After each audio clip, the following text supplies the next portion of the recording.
हमारे साथ बातचीत करने के लिए बीजेपी सांसद भोला सिंह जी। सर, जय बच्चन जी का एक वीडियो वायरल हो रहा है, उसमें कॉन्स्टिट्यूशन क्लब में एक कार्यक्रम के दौरान वो एक युवक जो है सेल्फी ले रहा था, उसको धक्का देते हुए नजर आ रही हैं। क्या कहना चाहिए? देखिए, कोई भी जनप्रतिनिधि, चाहे वो किसी भी सदन का सदस्य है, चाहे वो छोटे से प्रधानी का सदस्य है, चाहे एमएलसी हैं, चाहे विधायक हैं, चाहे लोकसभा के सांसद हैं, चाहे राज्यसभा के सांसद हैं, चाहे माननीय मंत्रीगण हैं, सबको जनता का प्रतिनिधित्व करना है तो जनता के जनों का सम्मान करना चाहिए। किसी को अपमानित करने का अधिकार किसी का नहीं है। अब जय बच्चन जी एक सेलिब्रिटी भी रही हैं, तो किसी भी कार्यकर्ता को लगता है, कोई हो सकता है उनका फ़ैन हो, उसको लगा होगा कि मैं सेल्फी ले लूं, तो इस तरीके से जो उन्होंने व्यवहार उसके साथ में किया वो बहुत ही निंदनीय व्यवहार है और किसी भी जनप्रतिनिधि को, किसी भी जनता के व्यक्ति का अपमान करने का अधिकार नहीं है। दूसरा, अगर मैं कहूँ तो कहीं ना कहीं बात आती है कि पार्टी का कल्चर, पार्टी की अनुशासन और पार्टी का व्यवहार। अब जिस पार्टी से वो हैं, अब उस पार्टी की तो परंपरा ही ऐसी देखी जाती है, उनके तो मंच में ही धक्का मुक्की आपस में हो जाती है। तो थोड़ा सा सोचना चाहिए। देखिए, वो माननीय राज्यसभा की सांसद हैं और किसी कार्यकर्ता ने, अगर कार्यकर्ता नहीं है किसी का, अगर नागरिक है तो उसका मन था, तो अगर सेल्फी नहीं देना है उनको तो प्यार से भी मना किया जा सकता है, लेकिन इस तरीके से व्यवहार करना अच्छा नहीं है। इससे अच्छा मैसेज जनता में नहीं जाता है।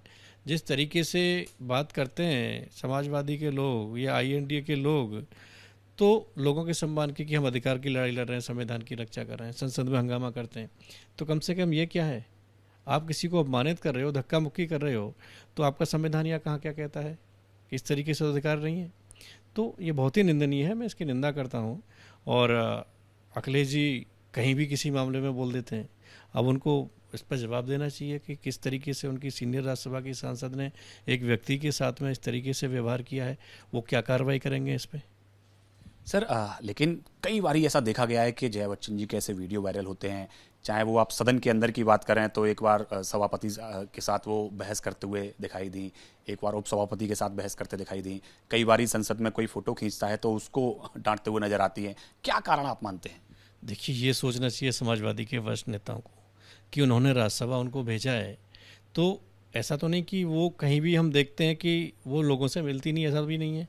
कहीं भी जब चुनाव आता है तो उनको वो स्टार प्रचारक के रूप में भेजते हैं, उनसे भाषण भी दिलवाते हैं। लेकिन इस तरीके का व्यवहार किसी जनप्रतिनिधि का है तो उनकी पार्टी को या तो उनको समझाना चाहिए, उन पर एक्शन लेना चाहिए। और अगर हम सदन में जाते हैं और सभापति सदन चलाने का मुखिया होते हैं, अगर उनसे भी बहस करेंगे, अगर कोई मुद्दा है तो आप उनसे बात कीजिए, लेकिन बिना बात के आर्गूमेंट में तो वो सभापति नहीं, पूरे सदन का अपमान है। और ये जनता चुन के भेजी, अब ये ठीक है कि राज्यसभा में पब्लिक के वोट नहीं पड़ते, लेकिन जो पब्लिक के प्रतिनिधि हैं वो तो राज्यसभा का सांसद चुनते ही हैं, तो ये उस जनता का भी अपमान है। तो उन्हें भी सोचना चाहिए, पार्टी को भी सोचना चाहिए, और उन्हें भी, इतनी सीनियर सांसद हैं, सेलिब्रिटी हैं, लोग एक अच्छे उनसे, उनके पति को, अमिताभ बच्चन जी को मानते हैं, तो थोड़ा सा इस तरीके का व्यवहार नहीं करना चाहिए, मेरा तो यही मानना है। धन्यवाद हमसे बात करने के लिए। कैमरा पर्सन निखिल रसोगी के साथ पवन गौड़, एबीपी न्यूज़, दिल्ली।